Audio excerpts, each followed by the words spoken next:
vedi due numeri molto vicini e a questo punto di solo chi ha vinto per un'incollatura, diciamo 1097 contro 1082, quindi una differenza di 15 punti su 1000, l'1%, quindi veramente un'incollatura, ma è stata qui su 15. Prima di aver detto un applauso a tutti e due. No,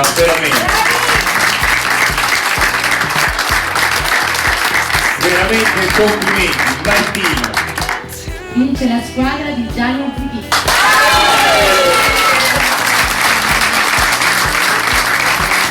È stata una tutti quanti.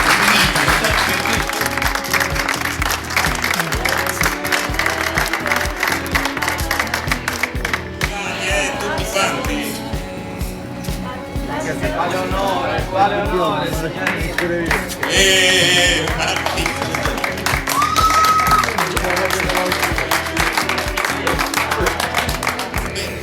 È la squadra di Trapani che vince questo siciliano e qui sono col tutor Gianni Zichichi. Una soddisfazione.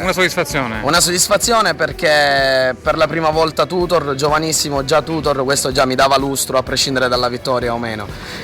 Indubbiamente vincere non dispiace a nessuno, devo dire che siamo stati bravi altrettanto quanto la squadra della provincia di Ragusa, magari ci siamo differenziati in qualcosa rispetto a loro. Una cosa che sottolineo e che continuo a sottolineare è quella di utilizzare la materia prima eccellente e di cercare di non sperimentare troppo su una materia che è già buona. Allora, conosciamola questa squadra uno per uno con i piatti che avete presentato. Piacere, sono Alessio Zichichi del Nani Ristorante di Trapani, io ho portato dei tagliolini verdi con ragù di triglia e finocchietta selvatico.